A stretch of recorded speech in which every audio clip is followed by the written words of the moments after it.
मैंने आपसे सवाल क्यों पूछा था? क्या आप कौन हो? मुझे सिर्फ ये देखना था आप अपने माथे पे कौन सा कैप्शन लगाते हैं खुद को। How can you present yourself? और ऐसे बच्चों को पढ़ाता है, रोज क्लास में रोता है जब भी किसी गरीब बच्चे के पास कॉपी नहीं होती।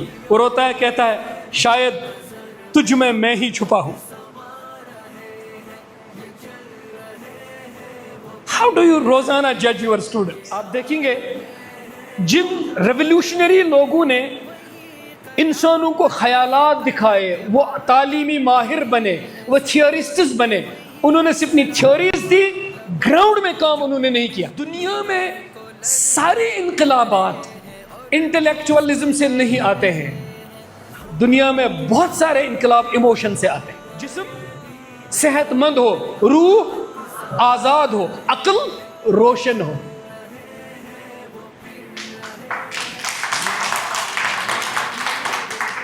अक्ल रोशन हो, रूह आजाद हो।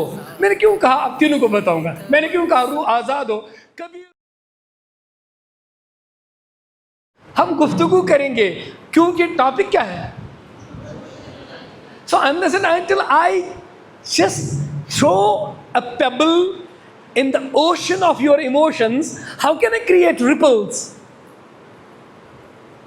मुझे इस आपके खामोश दरिया में पत्थर फेंक के रिपल्स बनानी है, तूफान उठाना है। Because your job is not merely a profession, it must be a passion. Unless and until teaching becomes a passion, you cannot be a successful teacher. ये प्रोफेशन नहीं है। तो आप मेरे साथ चलिए, मैं आपके साथ चलाऊंगा, कहीं आप मुझे अपने साथ चलाइए, जहां मैं रुक जाऊंगा मैं आपको अपने साथ चलाऊंगा। Let's assume this is a classroom. Okay, अब एक और सवाल देखिए, आपको दूसरे में मुझे आपने बिल्कुल ही बोल्ड कर दिया। आपका जवाब न देना मुझे बता रहा है कि शायद आपके जहन में एक समंदर है जिसको आप आर्टिकुलेट नहीं कर पा रहे हैं। कभी ऐसा होता कि आपका बच्चा नोटबुक नहीं लाता है रोजाना, आप रोज उसे मारते हैं, तुम कामचोर हो, डिफॉल्टर हो, कभी नोटबुक करके नहीं लाते हो और वो कभी कुछ नहीं कहता। चौथे पांचवें दिन जब आप उसको रोज पीटते हो, आप उसको बैक बेंच में फेंकते हो। छठे सातवें दिन मार करके बाहर भी निकालते हो, वो कुछ नहीं कहते। आखिर में आप उससे कहते हैं अरे तुम मेरा दर्द सर हो, कुछ तो बताओ, है क्या मसला? वो कहता कुछ नहीं, सिर्फ रोता है। Can you read his tears? What story do they tell you? ऐसा होता है? होता है? होता है। आप उसे जज करते हो या पढ़ने की कोशिश करते हो? लेकिन मुझे ध्यानदारी से बताइए, श्योर है ना, वरना मैं आपकी बात मैं सुन नहीं पाता हूं। मुझे ध्यानदारी से बताइए, आप रोजाना उस बच्चे को जज करते हो, आप उसकी नोटबुक के उसके पेरेंट को लिखते हो, ये बच्चा पढ़ने लायक, ये मेरे सर का दर्द है। लेकिन आपको मालूम है वो आपसे ज्यादा इमोशनल होता है जब वो आपके सामने रोता है, और आप इंटेलेक्चुअल होते हो, आप इमोशनल होते ही हो। If you are not at all emotional in yourself, how can I address you? Because you don't have emotions. बताइए ना, फिर कैसे बात करो? और आप मुझसे तो बात करते हैं, लेकिन रोजाना आप और मैं ऐसा ही करते हैं। अल्हम्दुलिल्लाह मैं नहीं करता हूं ऐसा, मैं अपने स्टूडेंट्स का दोस्त भी हूं, आप भी होंगे। कहने का मतलब ये नहीं कि आप नहीं होंगे। पहले ही आपके इमोशंस को हर्ट करूं तो लेक्चर कैसे दूंगा? आप भी होंगे। अच्छा, एक और सवाल, आपको होना क्या चाहिए और आप हैं क्या? इन दो पोजीशंस में अंतर, गैप कितना लग रहा है? Close your eyes, think for 20 seconds. आप हैं क्या, होना क्या चाहिए, इसमें जो डिफरेंस है, close your eyes for 20 seconds, think and then reply to me. अब देखो एक भी आंख नहीं बंद कर रहा है।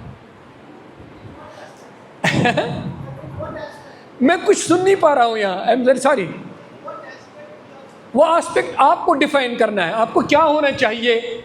इसीलिए पहला सवाल था आप क्या हैं, वहां मैंने कोई एस्पेक्ट नहीं पूछा। Let's be friends, let's be friends.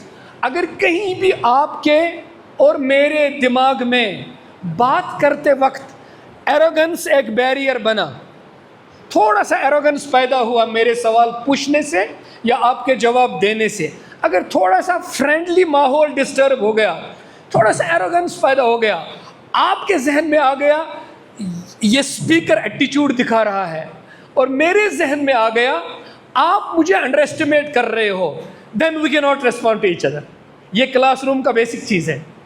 कभी स्टूडेंट क्लास में आता है बहुत एयर्स लेकर बड़े घर से, कहता है अरे टीचर को तो मैं यूं गिरा दूंगा, मानता ही नहीं है कुछ।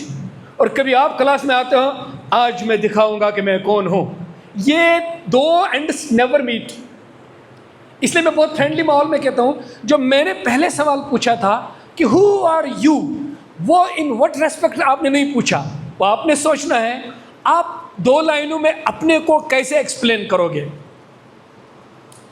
और because the situation is given, हम उस्ताद हैं, पढ़ाते हैं, स्कूल में हैं, करिकुलम है, स्कूल है, टीचर है, स्टूडेंट है, उसका घर है, उसका माहौल है, सब है। इसी सिचुएशन में पर्सपेक्टिव यही है, इसमें बोलना है आप कौन हैं। अब आपका भी एक रोल है और आपके का भी एक विजन है, एक विजन है। आपको क्या होना चाहिए वो आप हमेशा सोच रहे होंगे।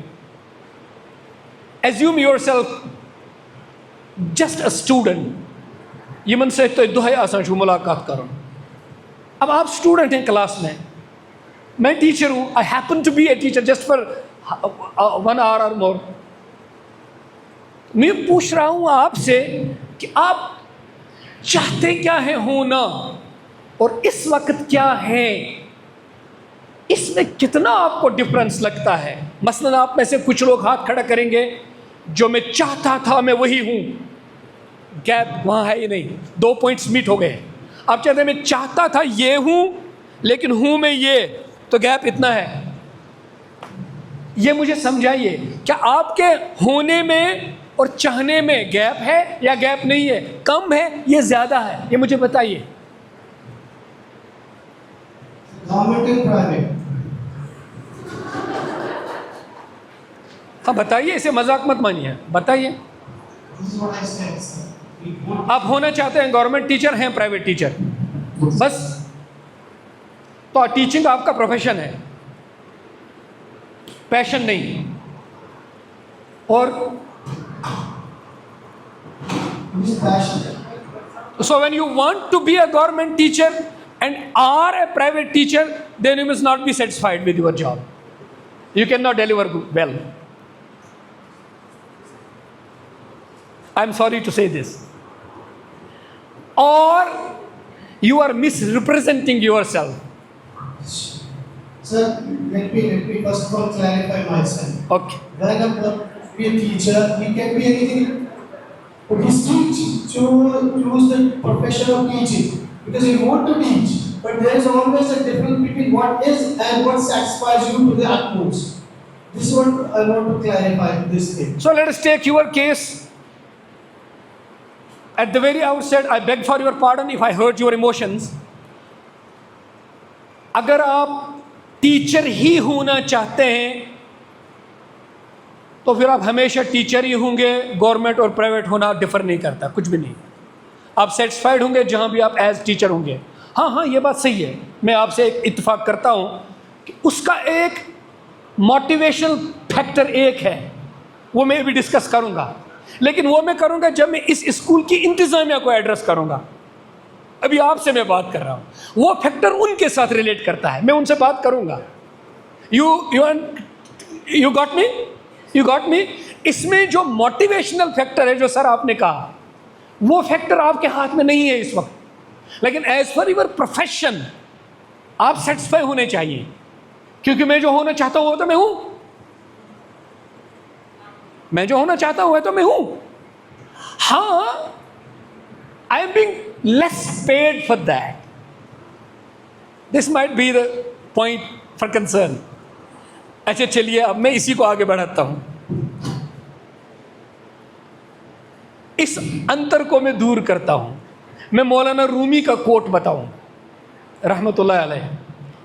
उन्होंने कहा है पर्शियन में, उन्होंने कहा है इमोशनली क्या कामयाबी की बात है। अब देखिए, आप जो बनना चाहते हैं वो है नहीं, और जो है उसमें सेटिस्फाई नहीं। तो उन्होंने कहा भूल जाओ तुम कौन हो,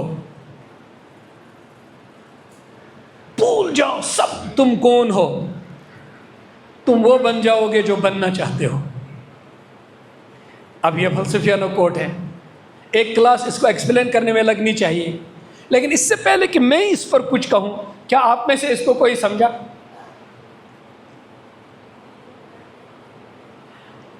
अच्छा चलिए, मैं बड़े भाई की हैसियत से अर्ज करूंगा, आप इसी तरह क्लास चलाते हैं, हर पॉइंट पे सवाल पूछते हैं, या एक मोनोटोनस लेक्चर देते हैं, वो मोनोलॉग लेक्चर चलाते हैं, घंटा खत्म हो गया, स्टूडेंट्स खत्म। हाँ, अभी इसको जवाब भी दूंगा, कोई बात नहीं। अब इस वक्त इमेजिन कीजिए, आपकी रोजाना की क्लास जो आपको बहुत तंग करती है क्लास, थोड़ा सा सोचिए, इमेजिन कीजिए, वो क्लास इस वक्त आपका दिमाग है, आपका दिमाग वही क्लास है जो क्लास आप रोजाना लेते हैं। थोड़ी देर के लिए सोचिए, आप किस तरह का क्लास चाहते हैं। अपने दिमाग को देखिए, मुझे एक चीज ने थोड़ा सा मजबूर किया। आपने क्या लिखा है यहां? तो ये लेक्चर नहीं है, वर्कशॉप है। अब मैं बोथ कर रहा हूं, मैं लेक्चर भी कर रहा हूं, मैं वर्कशॉप भी कर रहा हूं। The nature of workshop is different from A lecture. और अगर मुझे पहले कहा गया होता वर्कशॉप करना है, मैं सिलेबस लिख कर लाता, मैं एक्टिविटीज लिख कर लाता, क्वेश्चंस लिख कर लाता, ऑब्जेक्टिव उनके ऑप्शंस, और आप में बांटता और आपसे सवाल लेता, उनको गैदर करता, आपको इवेल्युएट करता और लेक्चर देता। That's workshop. वर्कशॉप तो मैं अक्सर करता हूं कंडक्ट। तो अब मैंने जो आपसे अर्ज किया, बाद में करूंगा, कुछ वर्कशॉप टाइप हो जाए पहले, in order to set the tone. बन गया आपका दिमाग क्लासरूम? बन गया? यानी आपने अपने दिमाग को अपना रोजाना का क्लासरूम बना लिया।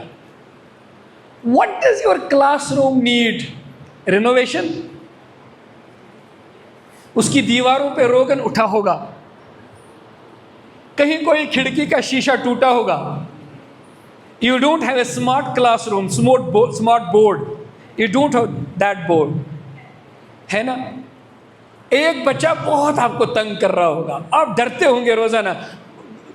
बच्चियां अक्सर डरती हैं, जो लड़का बहुत ही वेगाबाउंड होगा, कहते हैं इस भला से मुझे अल्लाह ताला कैसे न जानते।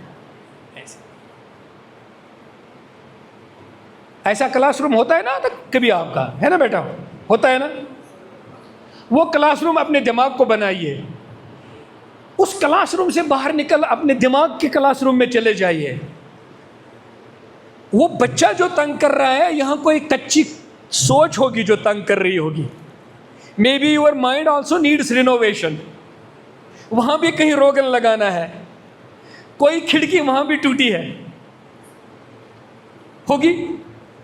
So if the window pan of your classroom is broken, it will not hurt you. If the window pane of your brain is broken, it will always hurt you. मैंने अभी एक जगह टीचर्स से बात की।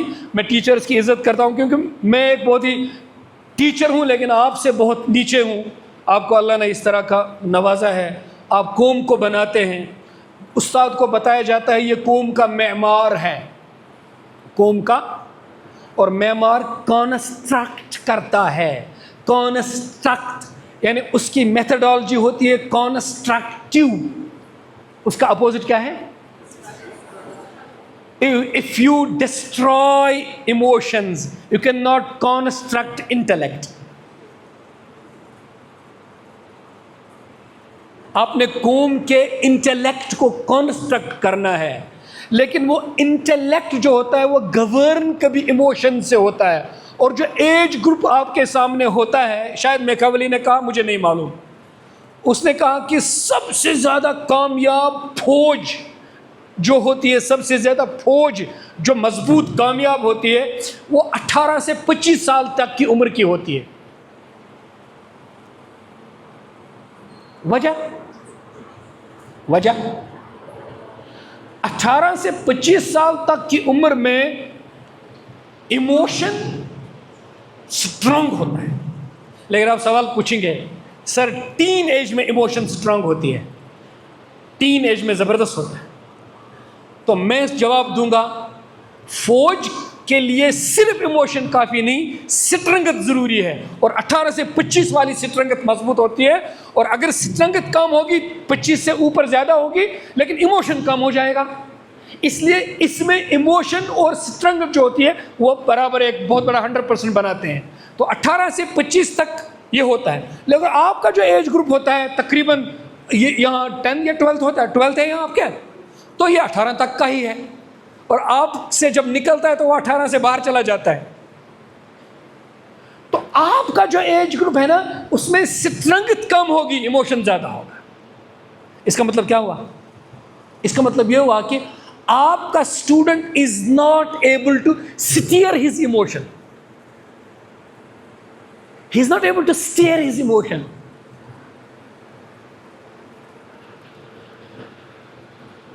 कोशिश है सीरियस।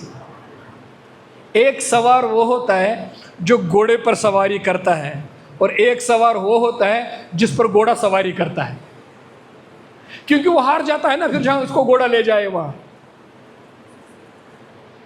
आप इमोशंस को ड्राइव करते हो और इमोशंस आपके बच्चे को ड्राइव करती हैं। How can these ends meet?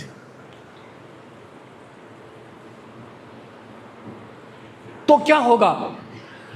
एक स्टेज पे आपने इमोशनल लेवल पे आना है और उसको थोड़ा सा इंटेलेक्चुअल लेवल पे चढ़ाना है, ताकि आप कहीं एक रास्ते में मिल जाएं।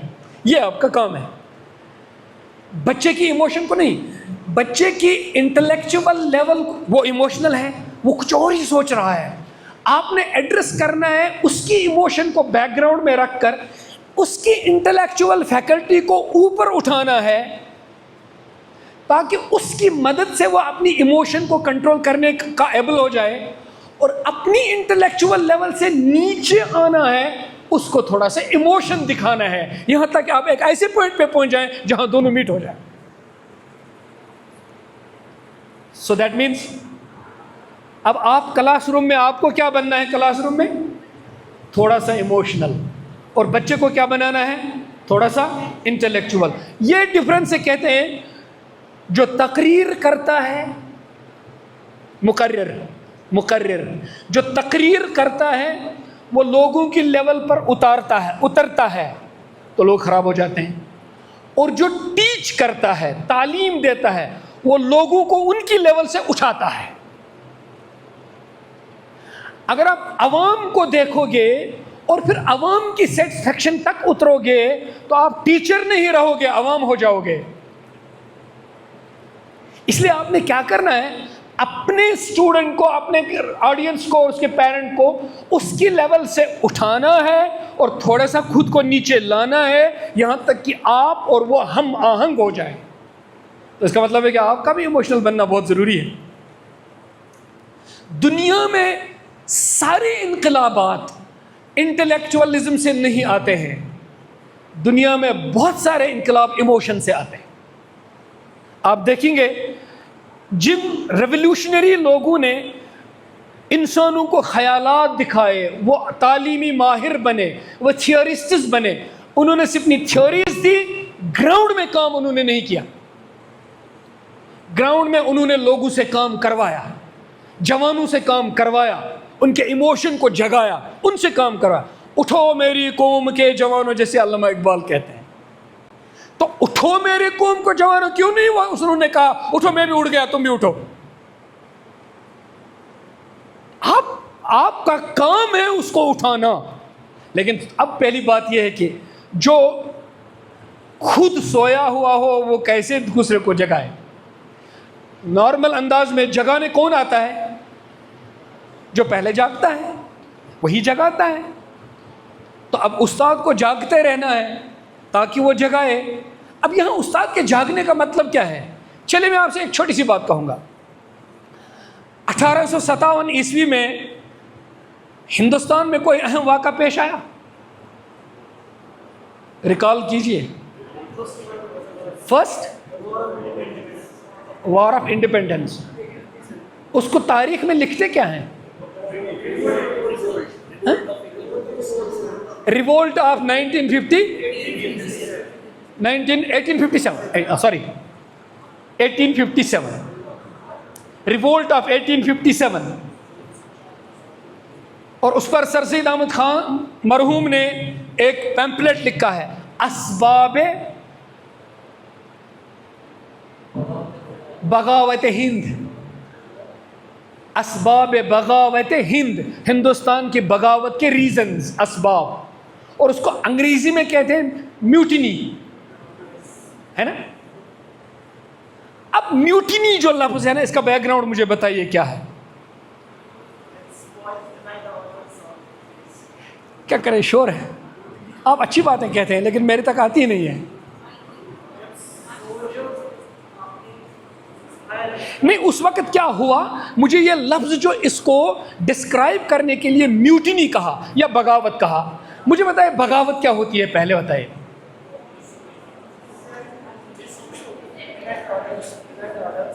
जरा कुछ डिफाइन कीजिए ना। रेबेलियन, वो तो हुआ उस वक्त। अब बगावत कहते किसे हैं?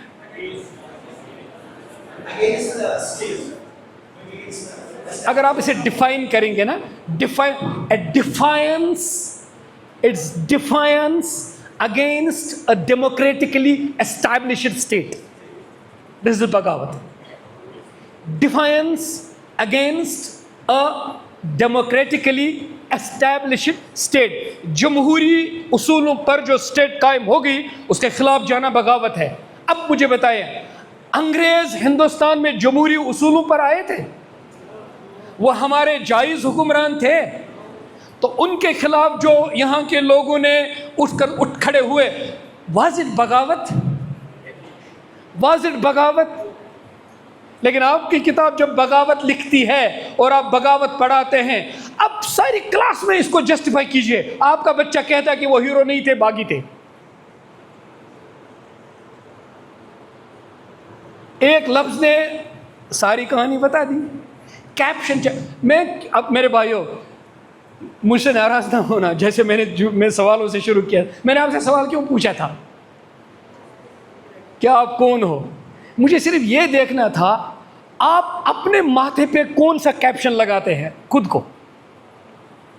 How can you present yourself? आप कभी नए बच्चों को कहते हो ना, जब नया एडमिशन आता है, जरा खड़े हो जाओ, गिव मी योर इंट्रोडक्शन। वो नाम बताता है, मुझे उसके साथ क्या है? वो कहता है कि मैं कहाँ रहता हूँ, मुझे उसके साथ क्या है? वो कहता है कि मेरे बाप का नाम क्या है, मुझे उसके साथ क्या है? लेकिन आप सेटिस्फाई हो जाते हैं, इंट्रोडक्शन हो गया।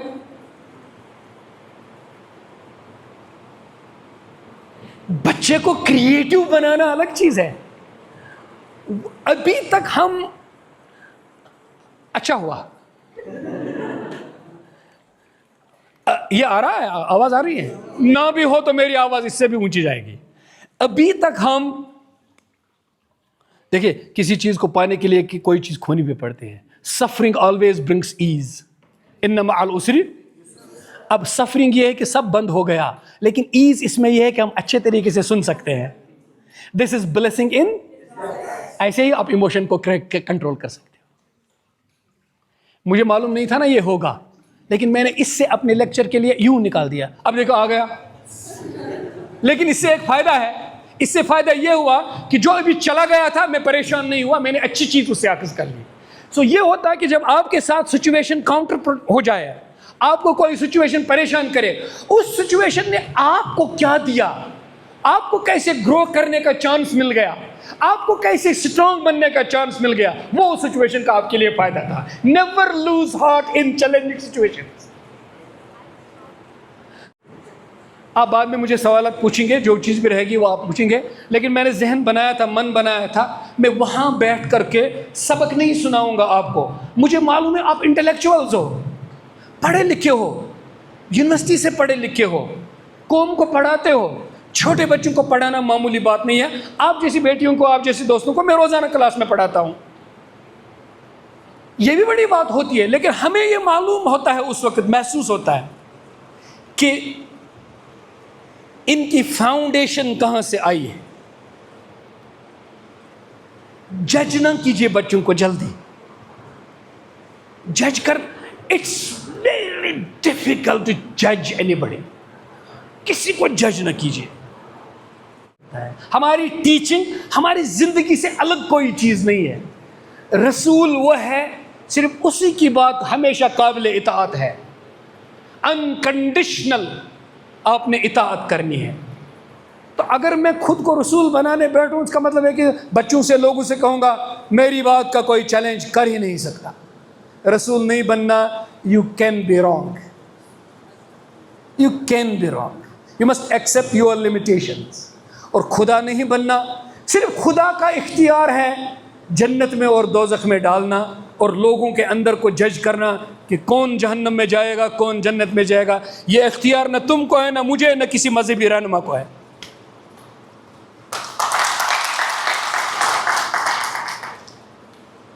इसीलिए मैंने शुरू में कहा था कि बच्चा साइलेंट है, डोंट जज। बच्चा बोलता है, डोंट जज हिम। लेकिन मुझे बताइए, आप मुझे बताइए, जब आप एग्ज़ाम लेते हो बच्चे का, पूरा साल उसको पढ़ाते हो, फिर एग्ज़ाम ले लिया, आपने किस चीज़ का एग्ज़ाम लिया? याददाश्त का, इंटेलेक्ट का, सिर्फ याददाश्त का, है ना? ज़हानत का लिया? आपका बच्चा ज़हीन है या नहीं, उसका लिया? हमारा सारा एग्जामिनेशन सिस्टम ही फ्लॉड है ना? कभी आपने, बहुत सारे बच्चे ऐसे हैं जो बिल्कुल स्कूल में फेल हो जाते हैं, फेल हो गए। माँ ने कहा योर ईज़न, गस्तपरी दीज पान दरियावस दरी योर ईज़न, क्यों? सिकेज गो फेल। उस बच्चे से बात की, अपनी सोसाइटी का अजीम इंसान सिर्फ वही बच्चा था। मैं एक बच्चे से वाकिफ हूँ, वो क्लास में फेल हो गया,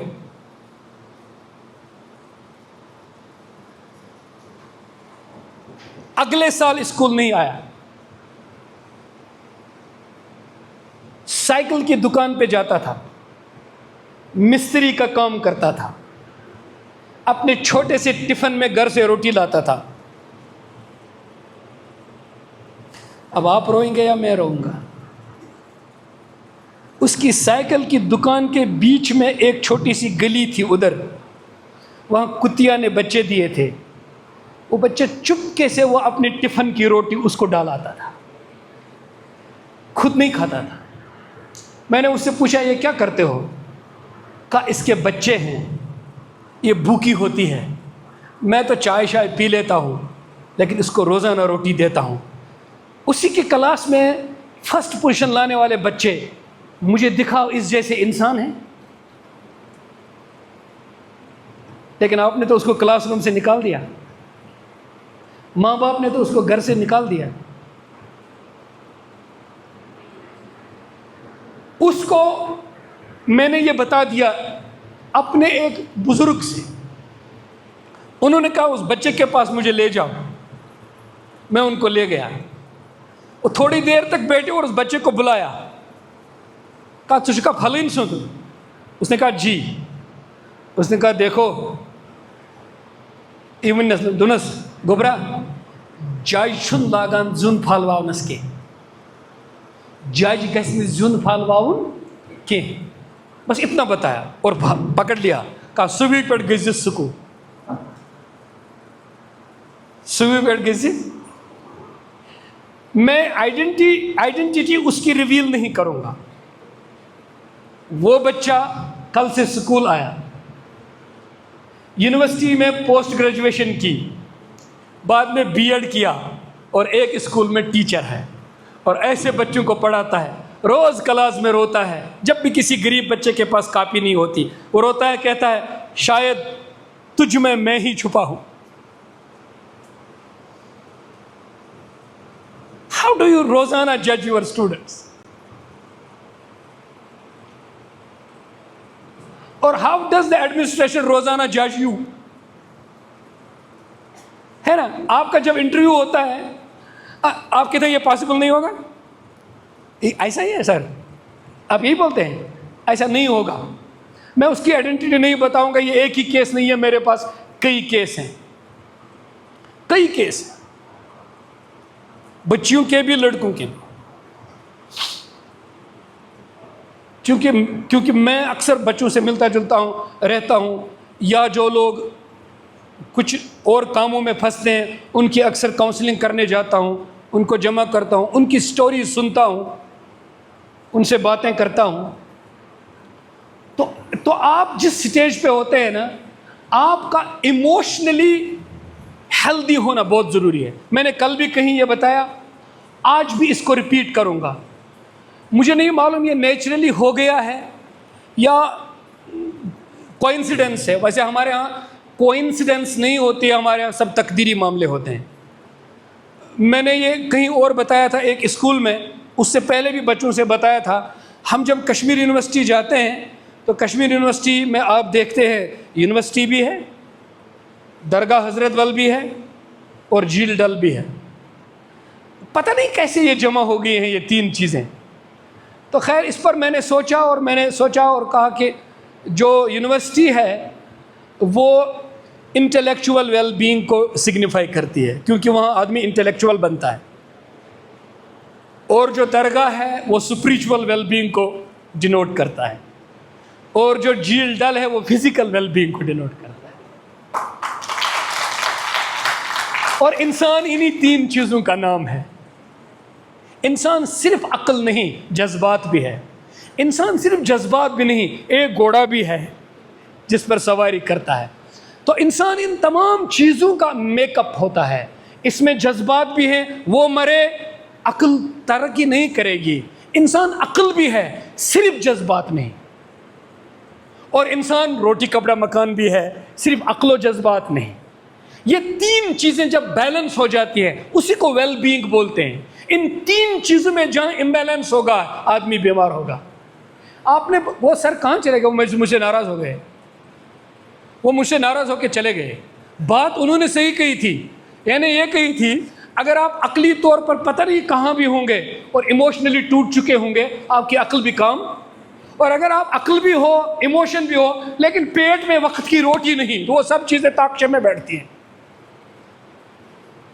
तो अब टीचर को क्या चाहिए for his emotional well being? उसका जिस्म सेहतमंद हो, उसकी रूह आज़ाद हो। उसका मैंने सेहतमंद नहीं बताया, जिस्म सेहतमंद हो, रूह आज़ाद हो, अक्ल रोशन हो।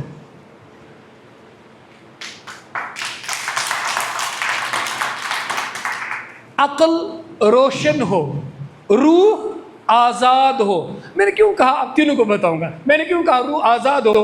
कभी रूह आपके इस कफस में बंद होती है, आपकी रूह भी दौड़ती है रोटी कपड़ा मकान, रोटी कपड़ा मकान। इसलिए मैंने उनसे बात की थी, बात उन्होंने कही थी मगर प्रैक्टिकल दुनिया की सही कही थी। वो नाराज़ होकर चले गए। मैं महसूस करता हूं। तो मेरे भाइयों और मेरी बहनों,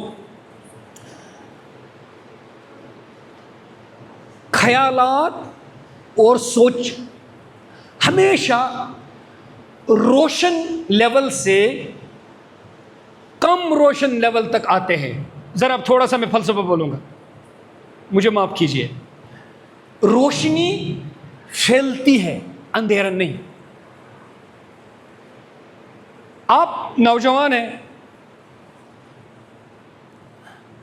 लीजिए ये दीवार है, यहां पर एक निश बना हुआ है, उस तरफ में कमरा है, यहां एक दीवार है, यहां ये खिड़की बनी हुई है, ये छोटी सी खिड़की। अंदर आपके कमरे में बिल्कुल तारीकी है, अंधेरा है, सब अंधेरा है। आपने इस छोटी सी खिड़की के इतने से जर्रे को खोला, अंदर का अंधेरा बाहर आएगा या बाहर की रोशनी अंदर आएगी? दैट मीन्स डार्कनेस नहीं फैलती, रोशनी फैलती है।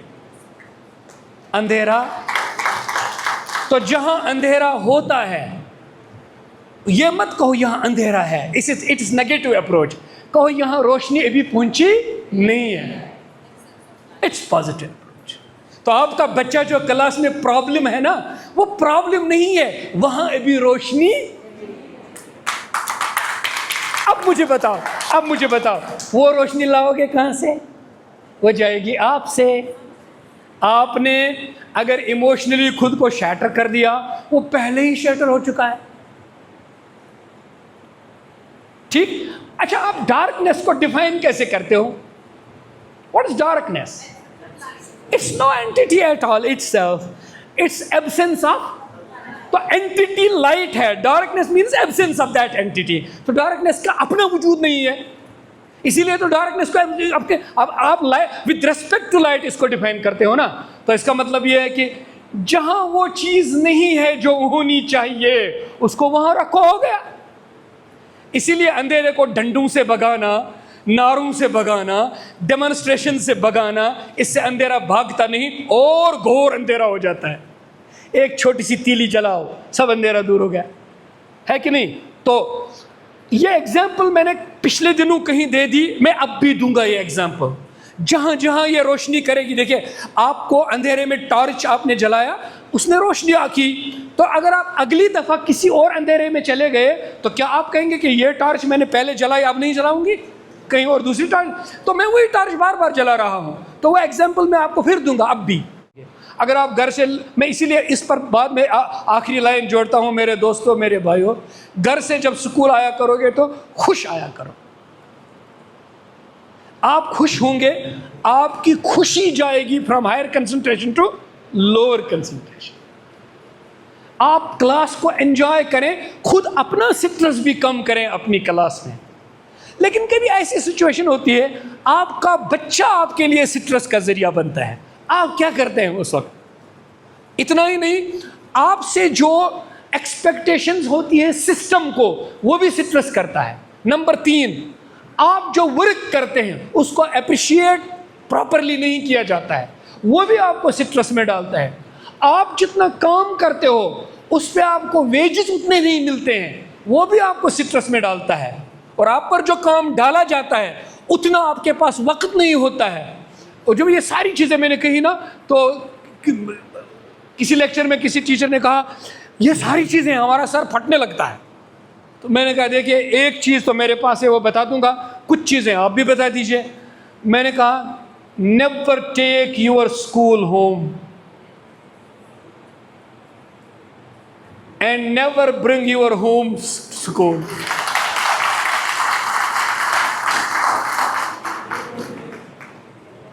फिर कहूं नहीं है? हाँ, पॉसिबल नहीं, सही बात, मगर इसकी कोई न कोई लेवल तक आप कंट्रोल करने की कोशिश। तो जितना यह मतलब यह इस तरह है,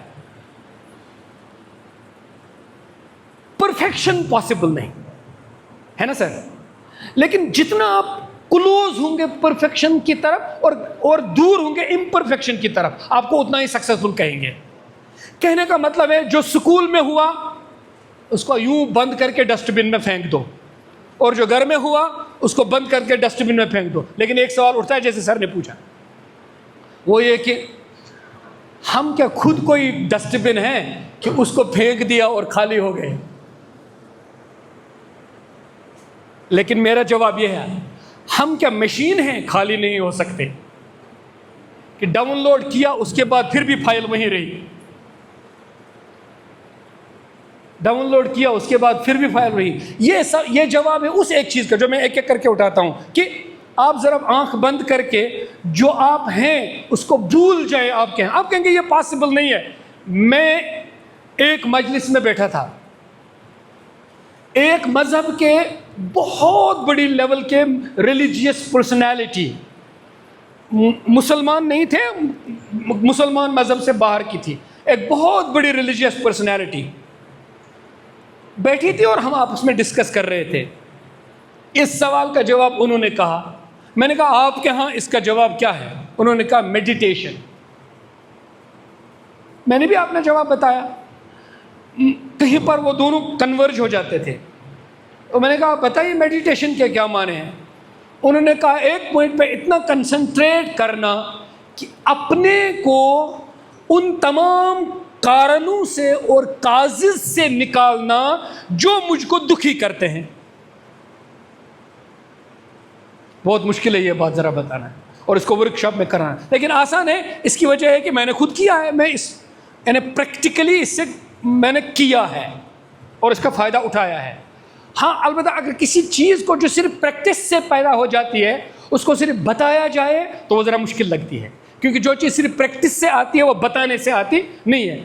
उसका तरीका यह है कि कभी कभी जब कोई चीज़ दुखी करे, परेशान करे, तो कभी आंख बंद करके सोचें कि दिस टू विल पास।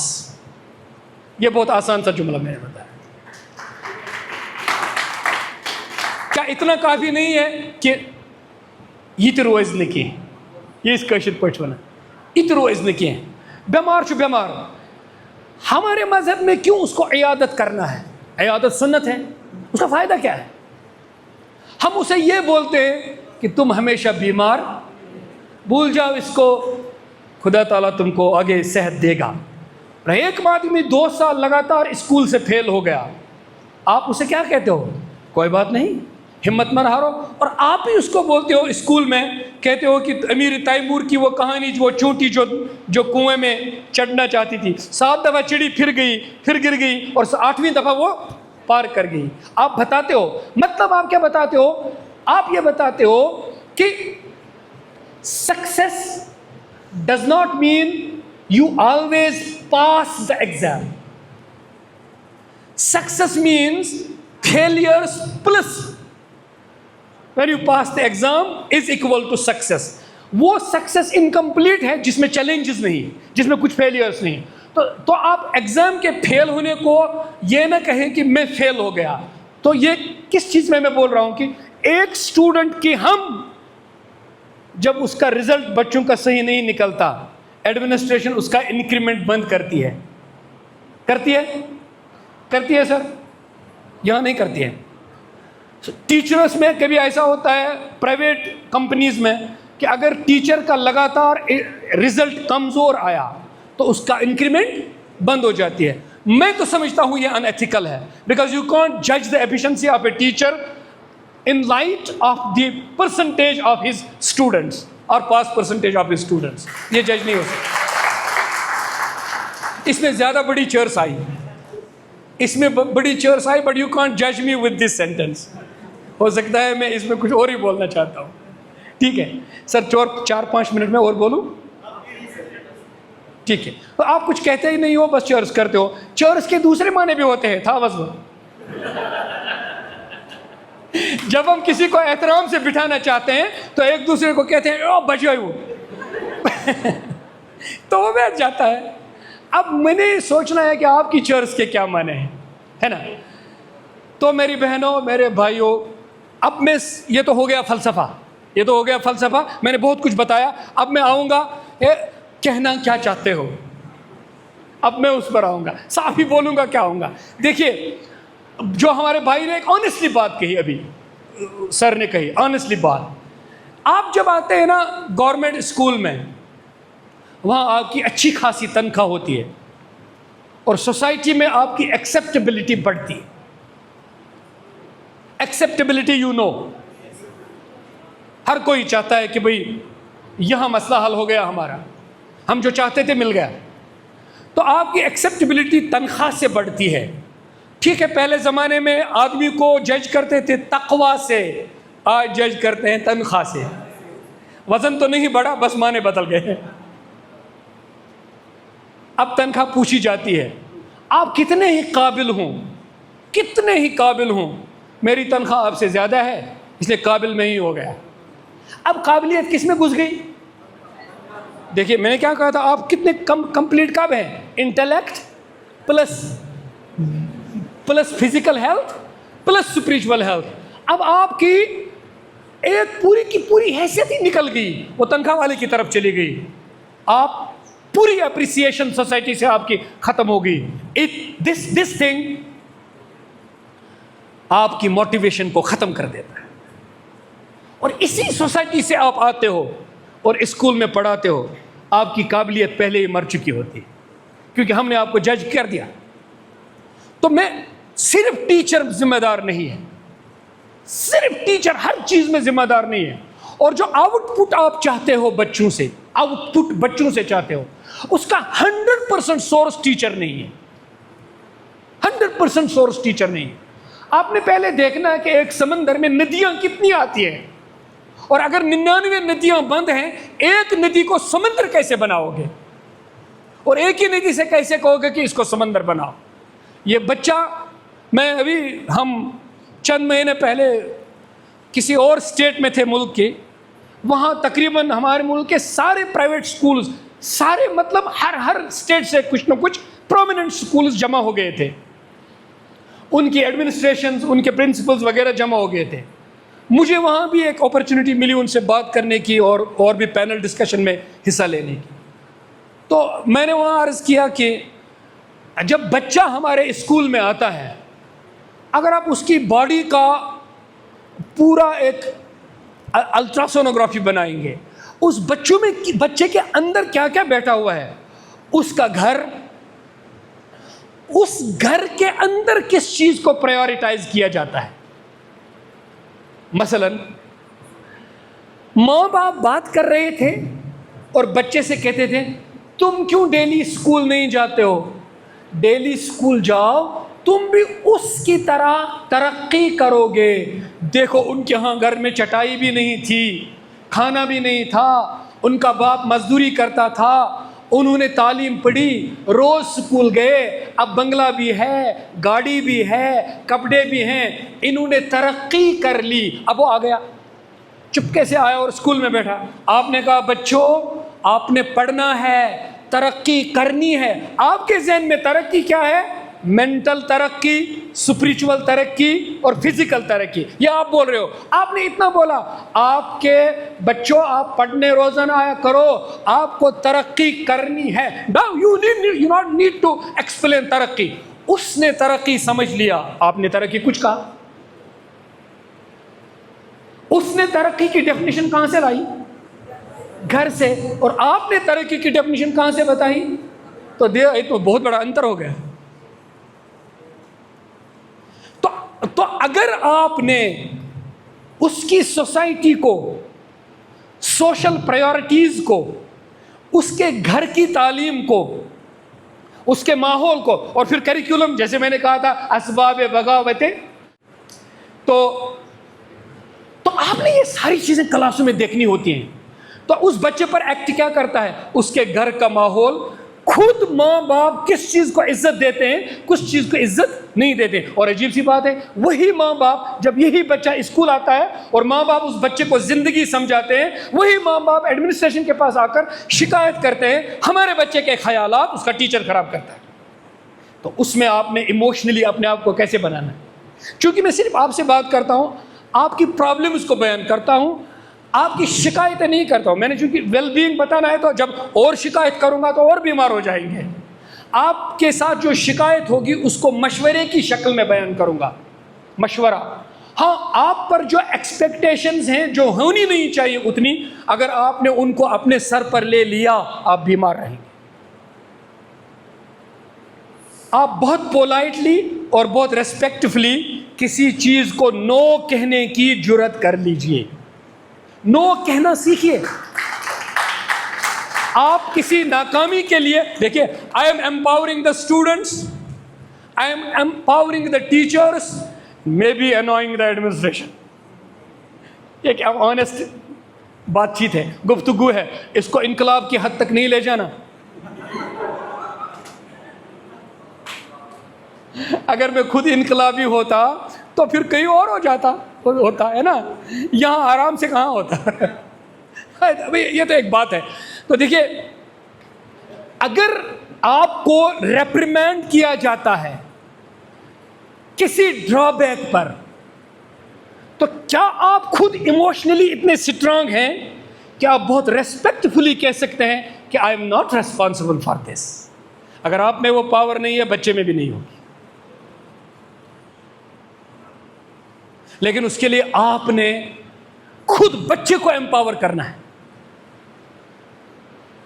बच्चे को इतना एम्पावर बनाइए, he dares to ask you questions. अगर बच्चा क्वेश्चन पूछ सकता है आपसे, इसका मतलब है आपने बच्चे को क्रिएटिव बनाया। अदरवाइज आपने बच्चों को कंप्यूटर बनाया। देखिए कंप्यूटर कितना अच्छा हुआ है।